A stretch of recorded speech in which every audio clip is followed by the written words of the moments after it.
The story of Vlad is not a story of peace. It is not a story of a happy childhood. It is a story born in shadows, a story born in pain. When Vlad was a boy, his life was torn apart. His father, Vlad Dracula, was a ruler, a Prince of Wallachia. He was powerful, but enemies surrounded him. And when enemies grow too strong, even the strongest king can fall. One day, soldiers came. Vlad was taken away, together with his younger brother, Radu. They were sent far from home, into the hands of the Ottoman Empire. They were prisoners of a mighty sultan. Imagine it. You are just a child. You wake up in the morning in your father's palace. You hear the voices of servants, the laughter of soldiers. And then, in a single day, everything is gone. Your home is gone. Your freedom is gone. Your childhood is gone. Vlad found himself inside cold stone walls. The doors were locked. The guards were cruel. The food was strange. The language was strange. The faces around him were not kind. They were enemies. At first, he was afraid. He was small. He was weak. He cried for his father. He cried for his mother. He cried for his home. But no one came to help him. The Sultan did not care for tears. The guards laughed at his pain. They told him, "You are nothing now. Your father cannot save you. Here you are." Ours, Vlad's brother Radu, was softer. He tried to survive by pleasing the Ottoman. He smiled. He obeyed. He even began to like the life of the palace. But Vlad was different. His heart burned with anger. He hated his captors. He hated their rules. He hated his chains. Every day, he trained. He learned how to fight. He learned how to ride. He learned how to use a sword, a spear, a bow. The Ottomans thought they were teaching him to be useful. But in truth, they were creating their greatest enemy. Vlad's mind also grew sharp. He studied war. He studied strategy. He studied how kings rule. And most of all, he studied fear. He saw how men trembled before the Sultan. He saw how punishment kept soldiers loyal. He saw how cruelty could control an empire. The years passed slowly. Every night, Vlad thought of home. Every night, he dreamed of freedom. But freedom seemed far away. Then, terrible news arrived. His father was betrayed and killed. His older brother Mircea was buried alive by the nobles. Wallachia was lost.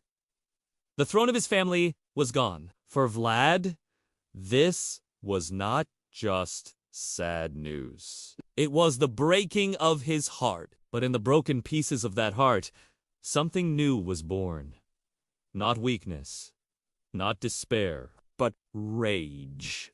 He swore to himself, "If I ever return, if I ever take back my throne, I will make them pay. Every noble who betrayed my father will suffer. Every enemy who laughed at my pain will know fear. They will remember my name." In the darkness of prison, Vlad changed. The child who once cried became silent. The boy who once feared became hard as iron. The prisoner became a warrior. He watched carefully. He learned patience. He learned to wait for the right moment. And deep inside, his thirst for revenge grew stronger every day. The Ottomans thought they controlled him. But in truth, he was sharpening himself like a sword. One day, that sword would cut through all who had wronged him. Years went by. Vlad's eyes no longer looked like the eyes of a child. They were sharp, cold, burning with hate. He no longer prayed for rescue. He no longer wished for kindness. He only wanted one thing: power. Power. Power to return home. Power to take back his throne. Power to make the guilty bleed. This was the pain of Vlad's past. This was the fire that shaped him. Without prison, he would be just another prince. But prison made him something else. Something darker. Something terrifying. The people of Wallachia did not know it yet. The nobles did not know it yet.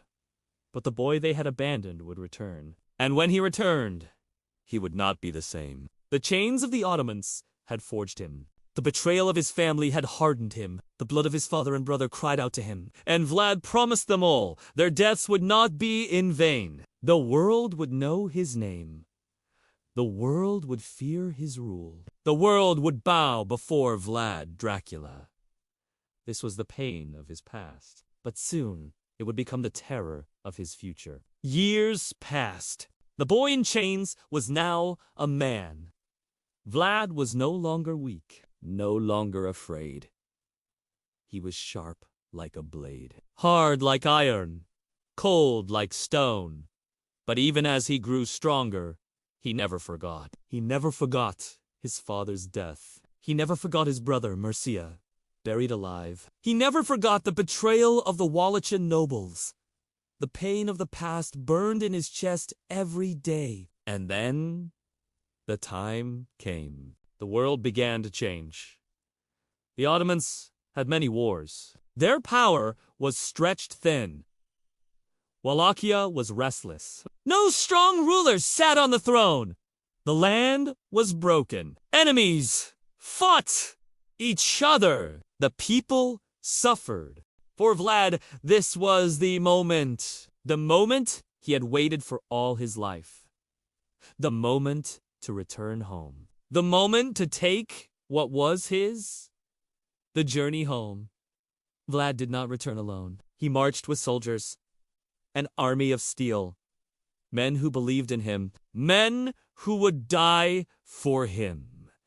He walked through forests and valleys. He crossed rivers and mountains. Step by step, he came closer to Wallachia. Every mile was heavy with memory. This is my land, he thought. These are my mountains, my rivers, my villages, and I will take them back. The people of Wallachia had suffered long years of chaos. They were tired of weak rulers. They were tired of war. They wanted someone strong, someone who could protect them. Someone who could make their enemies fear. And when they saw Vlad return, when they saw his army behind him, they whispered to each other, "The prince is back. The son of Vlad Dracula has returned." Some cheered. Some trembled. But all knew something powerful was coming. The call to battle. The throne was not empty. There were rivals. Enemies who wanted power for themselves. They laughed when they heard Vlad was coming. "He is only one man," they said. "He was once a prisoner. We will crush him." But they did not know the truth. They did not know how prison had changed him. They did not know the fire that burned inside him. They did not know that Vlad was ready to fight like no man before. Vlad sent word across the land. "To all who are loyal to me, come. To all who love Wallachia, come. Stand with me, and I will lead you." And men came. Farmers came with pitchforks. Hunters came with bows. Soldiers came with swords. They joined his army. They followed him. They believed in him. The bloody battle. The day of battle arrived. The sky was dark with smoke. The air was heavy with fear. Two armies faced each other on the field. On one side, Vlad and his men. On the other, his rivals, the enemies who thought they could keep the throne. Vlad rode to the front. He raised his sword. His voice thundered. "Wallachia is mine. This land is mine. Fight with me, and we will be free." The armies clashed. Swords rang like thunder. Spears broke like branches. Arrows filled the sky. Men screamed. Horses cried. Blood poured into the earth. Vlad fought like a lion. He cut through enemies one after another. He showed no mercy. Every strike of his sword was filled with rage. Every enemy that fell was a step closer to the throne. His men saw his fire. They fought harder. They fought like demons. They would not break. The enemy could not stand against them. They began to fall back. They began to run. But Vlad did not let them escape. He chased them. He crushed them. The field was red with blood. When the battle ended, silence covered the land. The crows flew down to feast on the dead. And Vlad stood tall, his sword dripping with blood. The throne of Wallachia was his. The Prince of Wallachia. The people cheered. Bells rang in the churches. Vlad, the son of Dracula, was prince again. But Vlad was not the same as before. He was no longer the child taken from his home. He was no longer the prisoner in chains. He was a man of iron, a man of war, a man of vengeance. The nobles bowed to him. The peasants looked to him for hope. The soldiers swore loyalty to him. But behind his cold eyes, Vlad was already planning. He remembered the betrayal of the nobles. He remembered the death of his father. He remembered the pain of his childhood. Now he had power. Now he had the throne. And he whispered to himself, "They will pay. All of them will pay." The birth of fear. This was not a peaceful homecoming. This was not a gentle prince returning with love. This was the rise of something darker. The birth of a ruler who would use fear like a weapon. Vlad did not just want to rule. He wanted revenge. He wanted respect. He wanted every enemy to tremble when they heard his name. And so, the man who returned to Wallachia was not just Vlad. He was more. He was the shadow of death for his enemies. He was the storm that would strike terror into the land. He was the prince. But soon, he would be something greater. He would be Vlad the Impaler. This was the return of Vlad. This was the bloody battle that gave him the throne. This was the beginning of his rule. The people had their prince. The land had its ruler. But they did not know what kind of ruler he would be. They did not know the darkness that was coming. The story of Vlad the Impaler had truly begun. The throne of Wallachia was waiting, but it would not come to Vlad easily. It would not be handed to him with kindness. It had to be taken with steel. It had to be taken with blood. The gathering storm. News spread quickly. The son of Dracula has returned. The prince is back. The boy who was once a prisoner now comes with an army. Some welcomed him. Some feared him. But many stood against him. Rival lords gathered their soldiers. Enemies sharpened their swords. They said, "We will not bow to him. We will not give him the throne." Vlad knew it. He knew the nobles who had betrayed his father would fight. He knew the foreign powers who wanted Wallachia weak would resist. But he was ready. All his life had prepared him for this. The day of battle. The morning came. The sun rose, red and heavy, like a ball of fire. The fields were silent, waiting for war. Two armies stood face to face. On one side, Vlad and his loyal men. On the other, the lords who would keep him from power. The air was thick. The horses stomped. The soldiers tightened their grips on shields and spears. Everyone knew! This day would decide the future of Wallachia. Vlad rode to the front. His eyes burned with fire. He raised his sword and shouted, "Today, we fight for our land. Today, we fight for our freedom. Follow me, and victory will be ours." A roar came from his soldiers. Their voices shook the earth. And then, with a cry, the armies clashed. The sound of battle filled the air. Steel rang against steel. Arrows whistled through the sky. Screams of men and beasts echoed across the field. Vlad fought at the front. He was no prince sitting on a throne. He was a warrior in blood and dust. His sword struck down enemy after enemy. His horse pushed through the lines like a storm. He showed no mercy. Every strike was fueled by anger. Every enemy who fell was a piece of his revenge. The ground turned red. Bodies fell one upon another. The smell of blood and smoke choked the air. But Vlad fought harder. His men saw his fury, and their courage grew. They fought like lions. The enemies began to break. They shouted in fear. They tried to run, but Vlad chased them down. There was no escape. There was no forgiveness. The price of betrayal. When the battle ended, silence covered the field. Crows circled in the sky. The wounded cried out. The dead lay in heaps. Vlad stood among them, his armor covered in blood. His eyes were cold. His breath was heavy. But in his heart, he felt victory. He had won. The throne was his. But he was not satisfied.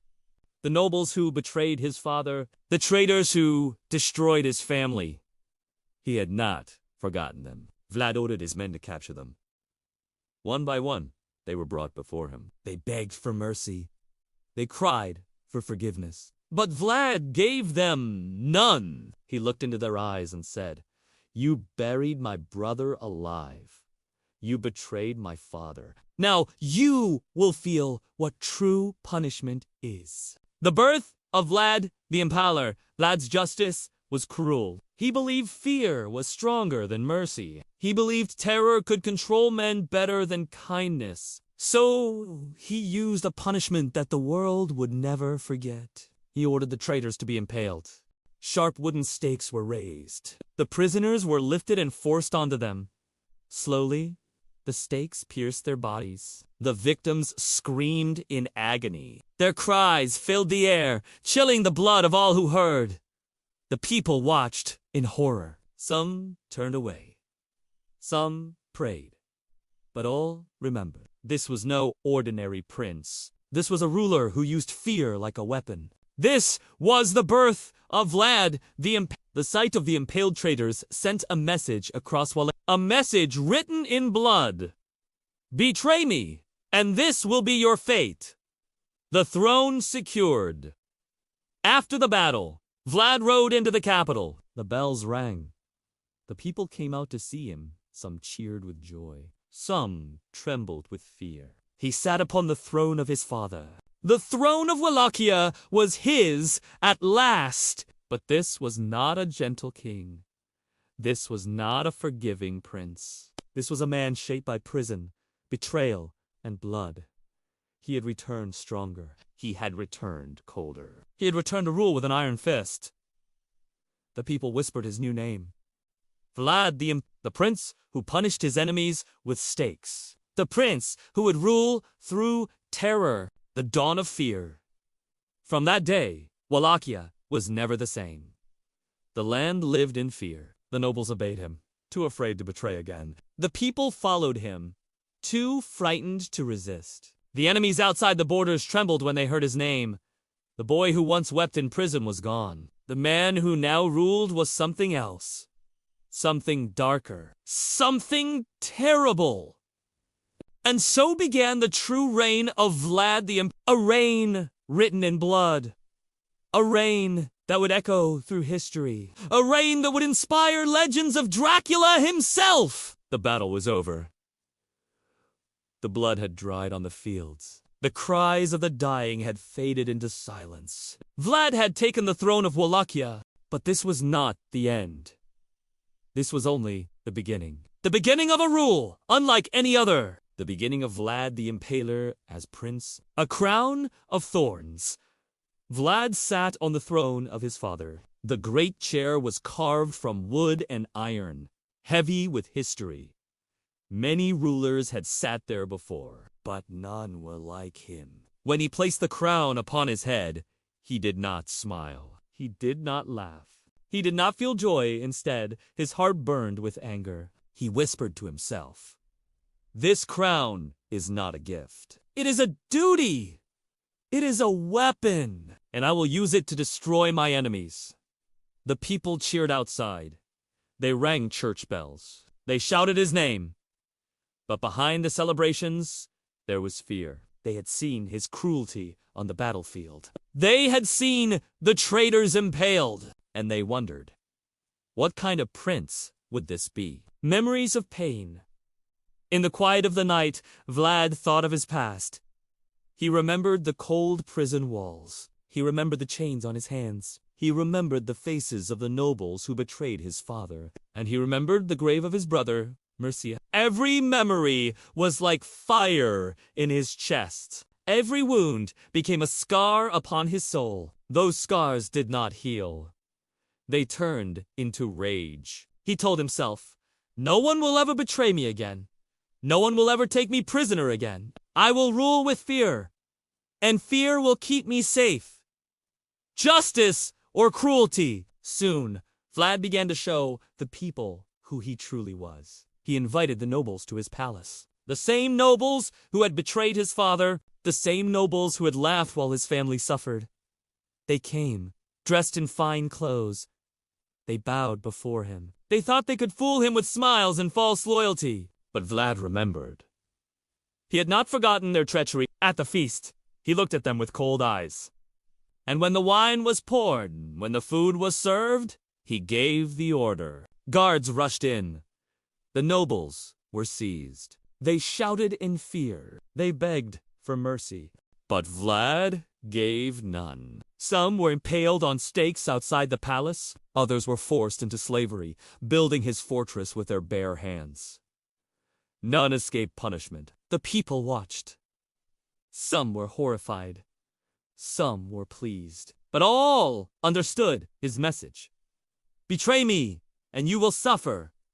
The rule of fear. Day by day, Vlad's rule grew darker. He demanded order. He demanded loyalty. He demanded respect. Thieves were caught and punished with death. Corrupt officials were executed. Even the smallest crime was punished harshly. The streets grew quiet. The roads became safe. Merchants could travel without fear of robbery. But this safety was bought with blood.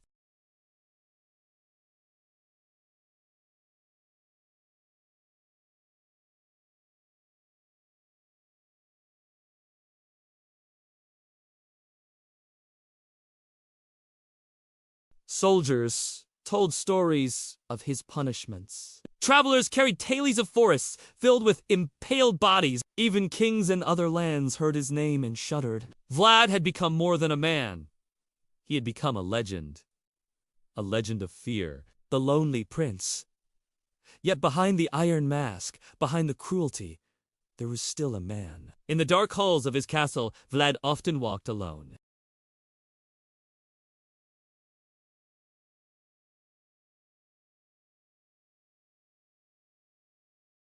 And Vlad accepted it. He chose fear over love. He chose terror over kindness. Because in his heart, he believed. Love is weak, but fear lasts forever. The new prince. Thus, Wallachia had a new ruler. Not a gentle ruler. Not a forgiving ruler. But a ruler of iron and blood. The boy who once cried in prison was gone. The man who sat upon the throne was something else. Something darker. Something more dangerous. Vlad Dracula had become Vlad the Impaler, the new Prince of Wallachia. His reign had begun, and the world would never forget it.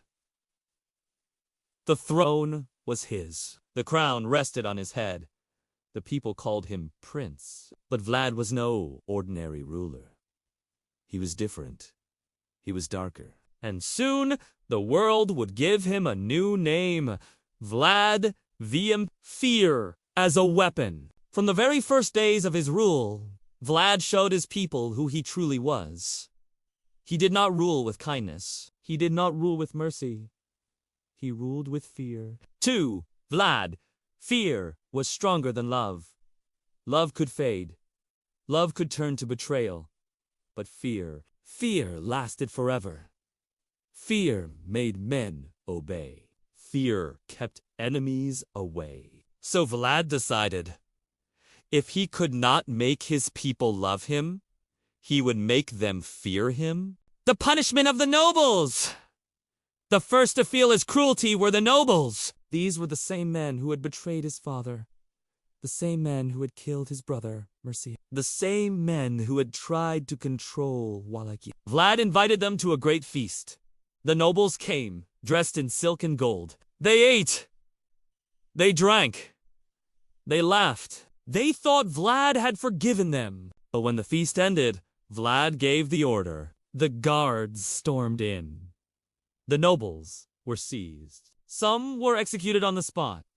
Others were dragged away. Some were impaled outside the palace, their bodies left to rot in the sun. The message was clear. No one betrays Vlad and lives. Impalement. Impalement was not a quick death. It was slow. It was cruel. A wooden stake was sharpened at one end. The victim was lifted and forced onto it. The stake pierced their body, rising up through them. It could take hours, sometimes days, for them to die. The screams echoed through the land. Birds circled above the bodies. Children cried. Men shuddered, but no one dared to disobey. This punishment became Vlad's signature. It became his weapon. It became his legend. And so people began to call him Vlad the Impaler, a forest of death.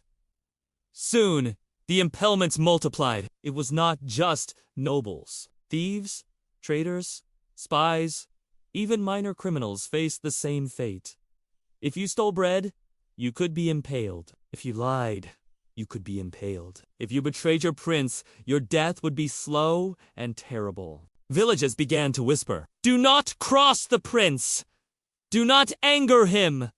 Do not test him!" Travelers told stories of forests filled with stakes, hundreds of bodies swaying in the wind. A forest of death. A warning to all who entered his land. When foreign armies marched into Wallachia, they sometimes stopped in their tracks. Why? Because before them stood thousands of corpses on stakes. The enemy's soldiers froze. Their courage vanished. Many turned and fled. Fear was Vlad's greatest weapon, and he used it well. Ordered through terror, but there was another side to this cruelty. The roads became safe. Merchants could travel without being robbed. Villagers could sleep without fear of thieves. Crime almost disappeared. The people said, "Yes, our prince is cruel. Yes, he is merciless. But at least he brings order. At least he protects us!" It was true. Wallachia was poor. Wallachia was weak. But under Vlad, the land became strong, not through kindness, not through love, but through terror. The world takes notice. Soon, tales of Vlad spread beyond Wallachia. Merchants carried stories to Transylvania, Hungary, and beyond. They spoke of the prince who punished with stakes. They spoke of the forests of corpses. They spoke of the man who ruled with iron and blood. Kings and sultans heard his name. They whispered to their advisors. Some admired his strength. Others called him a monster. But all agreed on one thing. Vlad the Impaler was not to be taken lightly. The man behind the terror. Yet behind this mask of terror, Vlad was still human. In the quiet of night, he often stood alone in his castle. He looked out from the towers over the dark forests. Did he feel pride? Did he feel sorrow? Did he ever regret the pain he caused? Perhaps he did. Perhaps the scars of his childhood, the betrayal of his family, and the years of chains had broken something inside him. Perhaps cruelty was the only language he trusted. Perhaps fear was the only way he knew to survive. To some, he was a hero. To others, he was a monster. But to himself, he was simply a man who could not afford to be weak. The birth of a legend. And so, the prince became more than a man. He became a legend. A legend of terror. A legend of cruelty. A legend that would echo for centuries. His enemies feared his sword. His people feared his justice. The world feared his name. This was the birth of Vlad the Impaler. This was the moment he became more than a ruler. He became a shadow in history. A nightmare made flesh. A prince who would one day inspire the darkest of legends, Dracula. The throne was his. The crown was his. The land was his! But Vlad knew something greater than land, greater than gold, greater than power. He knew the true key to ruling. That key was fear. Fear in the people. The people of Wallachia had seen his punishments. They had seen the nobles impaled. They had seen traitors hanging on stakes, their bodies swaying in the wind. They had heard the screams that echoed across the valleys. From the smallest village to the greatest castle, everyone whispered his name. Mothers told their children, "Do not lie, do not steal, do not disobey, or Vlad the Impaler will come for you." Merchants said to one another, "Look how safe the roads are. Not a thief dares to strike, because they know what the prince will do to them." Farmers spoke in hushed voices. "Our fields are safe, our homes are safe, but our hearts tremble every time the prince rides by." Fear had taken root. Fear had become law. Fear in the nobles. The nobles, too, lived in terror. Once, they had been proud and arrogant. They had betrayed kings and princes before. They had thought themselves untouchable. But now, under Vlad, they were silent. Every time they entered his court, they trembled. Every time he looked into their eyes, they bowed lower. Every time he smiled, they feared he was planning their deaths. The nobles no longer whispered of rebellion. They no longer plotted against him. They knew that one mistake, one word, one glance of disloyalty, and they would end their lives on a sharp wooden stake. Fear had broken their pride. Fear had chained their tongues. Fear had made them obedient. Fear in his enemies. But Vlad did not stop with his people.